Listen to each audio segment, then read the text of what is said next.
Hey, how's it going, everybody? This is Ryan here, and you are watching Some for All, a place where you can watch some My Hero Academia CCG videos for all of you amazing people around the world. Now look, in today's video, I'm going to be talking about the characters that we are currently getting in set 1 for the My Hero Academia CCG. I'm going to be letting you guys know which ones I'm most excited for, which ones I'm most likely going to play and build a deck around, but also I want to know what your guys' thoughts are as well. Let me know in the comment section below after you watch this video. Which heroes are you excited to play? Do you guys care about meta? Are you gonna wait and see what's gonna be the top tier deck and then you guys want to build that? Or are you guys just gonna pick any hero, your favorite heroes from the series, and build a deck and try to make the meta yourself? Let me know in the comment section below, and thank you to everybody who's been leaving comments, who's been leaving likes. Honestly, whether it's criticism, whether you're just joining in on the conversation, similarly to my last video when we were talking about the standard format or the My Hero Academia only format, I love that we're able to have conversations. I love that you guys are able to join in,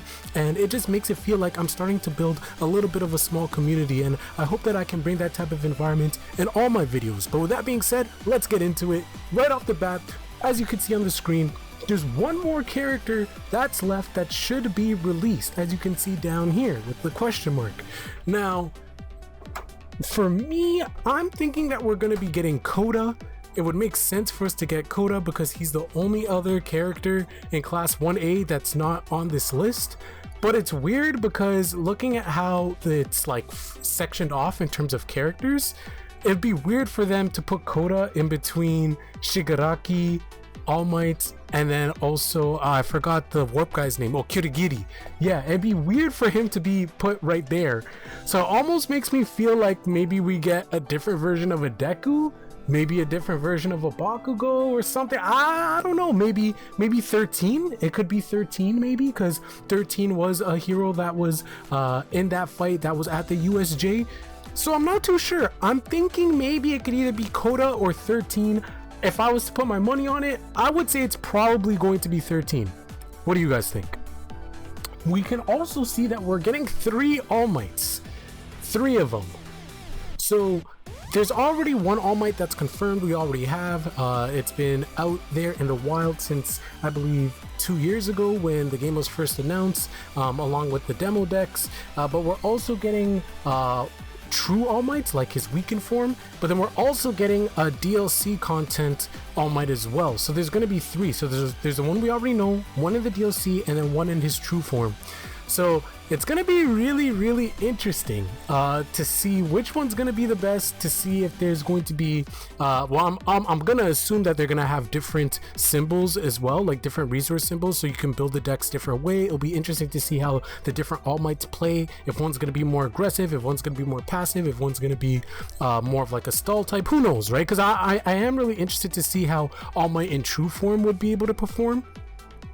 To be honest though, like, as cool as All Might is as a character, he's not one of my favorite characters in My Hero Academia. Like, he's cool, don't get me wrong, but like, it's weird to see him get 3. I would feel like if any character were to get 3, it would be like Deku.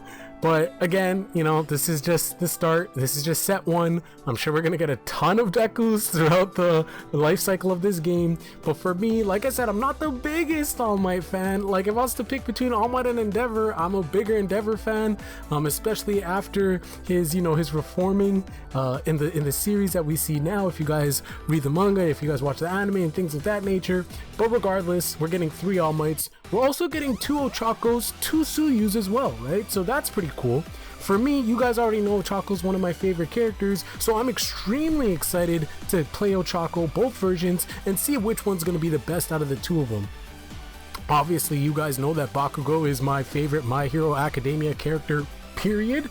So without a doubt, that is a deck that I'm going to be building. That is going to be probably the first deck once we get those rival decks and the box set comes out and the DLC set comes out. Like, the first deck that I am building is a Bakugou deck, and I'm gonna try to make it as good as possible. That's number 1 on my priority.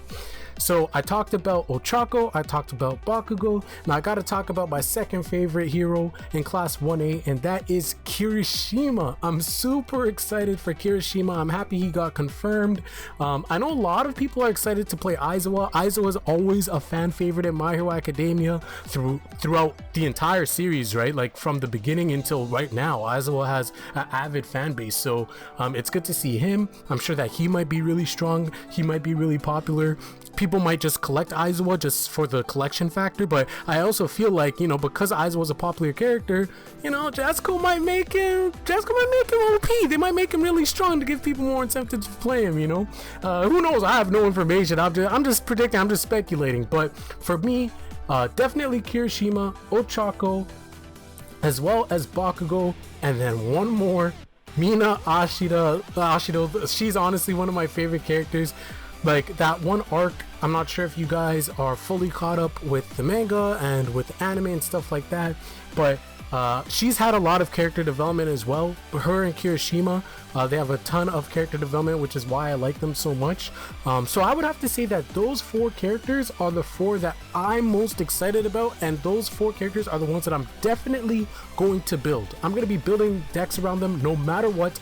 I don't care if they're meta, I don't care if they're weak, I don't care if they're strong. If they turn out to be meta, if they turn out to be one of the best decks, great. I don't care though. I'm going to be playing those decks no matter what. One last thing that I want to touch on is that for me, I'm planning on playing this game competitively, at least at some level, and I will be having a video talking about the different competitive avenues that Jasco Games is planning for the My Hero Academia CCG. That video will probably be coming out after this one, but for me, like I said, Bakugou, Ochako, Mina, as well as Kirishima, I'm going to be playing those decks regardless. But of course, if I'm playing in some type of competitive sense, I will ideally want to build whatever ends up being meta, whatever is one of the top tier decks. I'm sure I will end up building that as well. But what comes first and foremost for me whenever I play games, especially card games and stuff like that, I play what I think is fun, because what's fun and what you enjoy, whether you're a collector, whether you're a casual, whether you're a hardcore player, as long as you're doing something that's fun, you're going to stick with the game long term, right? If you're playing a deck, if you're playing a hero, if you're playing in anything in life or any type of game, if you're playing something or doing something that you don't like and you're just doing it because for the sake of it being good, you'll never be happy and you'll never stick with it long term, right? So for me, ultimately what comes down to is what deck am I going to be happiest playing, what deck am I going to have the most fun with, which characters are my favorite. That comes first. But then of course, you know, when I compete, if I want to be competitive, you also got to think about meta, you also got to think about those factors as well. But one thing that I do like from what I've heard about Standard and from what I've heard about universes, and I don't think My Hero Academia CCG is going to be having the diversity rule, but one thing that I heard is that this game is extremely balanced because of all the resource symbols, because of all the different deck building techniques that you can do, and that makes me extremely excited because we can have a really healthy meta. Hopefully later on, I'm pretty sure we won't have too much of like diversity early on in the game just because of the limiting cards, but after we get a couple sets under our belt, I feel like because this card game is part of the universe's system, I feel like we can get some really good diversity in a lot of heroes, and I'll be interested to see how the game plays out competitively.